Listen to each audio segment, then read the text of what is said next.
Hi again, everybody. This is the third and hopefully final installment of my Fundamentals of Italian Diction series.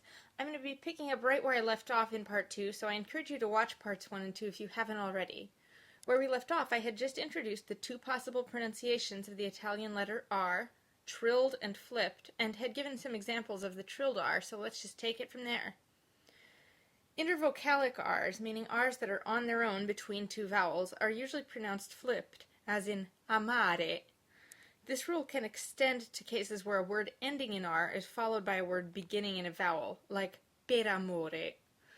You can roll an R more than normal for dramatic effect since a trilled R brings more emphasis to a word. For example, in Pergolesi's opera, Hadrian in Syria, when Hadrian discovers a plot to kill him, he sings, Tutti nemici e rei. You are all my enemies, you are all guilty. Notice how the exaggerated trill on rei draws attention to this word and communicates the character's anger and indignation. This is a particularly effective use of the trilled R, but it can also be used to intensify pretty much any dramatic sentiment. It's really important to memorize these rules about R's because lots of IPA transcriptions, like you'll get in dictionaries or in music books, won't differentiate and will use the trilled R symbol for all R's. It's not always wrong to trill intervocalic R's, but generally you don't want to, especially if you're just learning your way around Italian and haven't gotten a feel for how this affects the emphasis on a word, or sometimes even the meaning. Like R, S has two possible pronunciations in Italian. S is pronounced Z when it's between two vowels within a word, as in deciso, or when it comes at the beginning of a word and is immediately followed by a voiced consonant. These situations are actually pretty common in Italian words like sbarra, sdegno, sgarba, sgelo, slacciare, smarrito, and svenare. I'm listing all these examples because in English we don't have a lot of these combinations at the beginning of a word. The ones you'll probably have to be most careful about are SL and SM, since in English we always pronounce these sl and sm. In Italian, if they're at the beginning of a word, they're always zl and zm.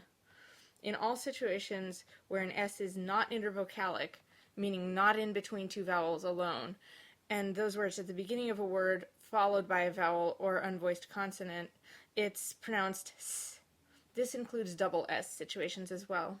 Some examples include aspro, sforzo, lasso, sembiante, and insegnare.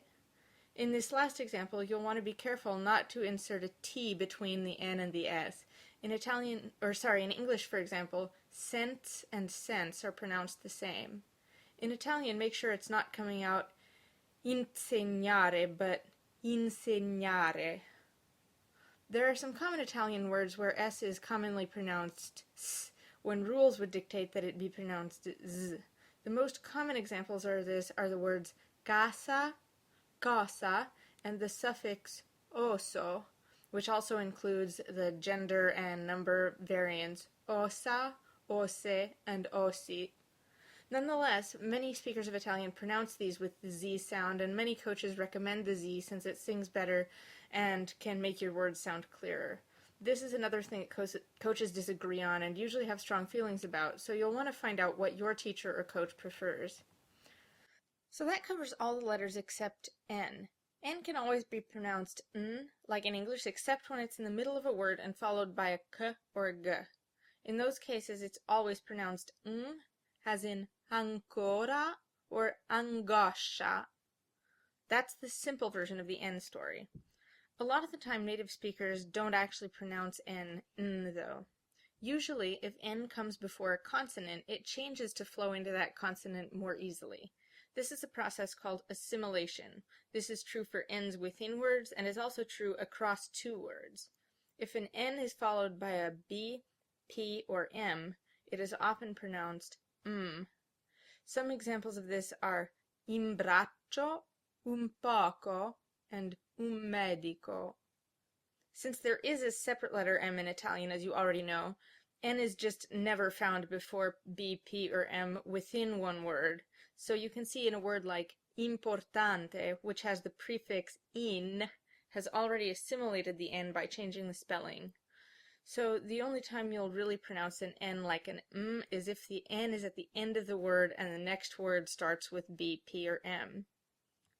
N also gets assimilated into ng if it comes before k or g. If this combination is within a word, I'd go so far as to say it's required, like I said a minute ago. But it also happens between words, so you'll get words like un conte and in grembo. Finally, N can be assimilated to if it comes before th or v. I talk about this sound in the Sounds of Italian video because it's a little bizarre, so if you don't remember, you'll want to go back. Examples of this include gonfio, invece, and forno. Again, in these situations you can just pronounce n, but since Italian speakers often use the assimilation, if you never use it, you can risk sounding a little German, which I'll explain in my upcoming German video.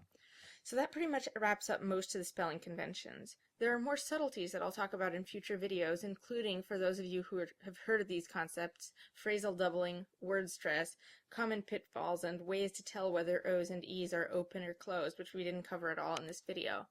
For now, there's only one major concept I want to cover, and that's gemination. This is a technical way of saying that Italian has long and short consonant sounds, which I've already mentioned in my other videos. I want to reiterate it because this is one of the hardest things for Americans. In Italian, if a consonant is doubled, it's actually pronounced twice as long. So grato and gratto are actually different words with different meanings. Notice that the vowel before the T is longer in grato than in gratto as well, so the doubling of the consonant affects the length of both the consonant and the vowel. In the IPA, gemination can be denoted by writing the consonant sound twice, adding this colon-like symbol after the consonant, or both, which is what I do in my transcriptions. The colon symbol means you should pronounce a sound long, and you'll sometimes see it after vowels as well. For singers, vowel length is less of an issue since the length of the vowel is determined by the length of the note. Consonant length is really important though because pronouncing consonant long or short can affect rhythm, tempo, melodic line, pitch, and registration for a singer. Composers write with the text in mind, so learning to pronounce your double consonants double will actually make singing in Italian easier. Some consonants are always long. These are sh, n, and l. Generally, this lengthening will only be reflected in the IPA transcriptions if the sound is in the middle of a word. So you'll see sciatico with the single sh and liscio with the symbol doubled. Some dictionaries also show the doubling if these sounds are in the initial position, but for singers usually not.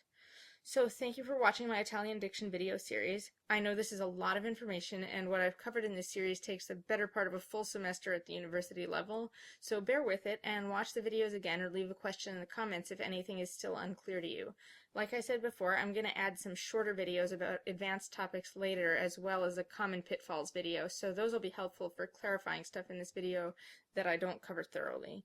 I hope this series was helpful to you, and I encourage you to subscribe to my channel if it was, because I have more singing and diction related videos in the pipeline that you may be interested in as well. Thanks for watching, and see you next time.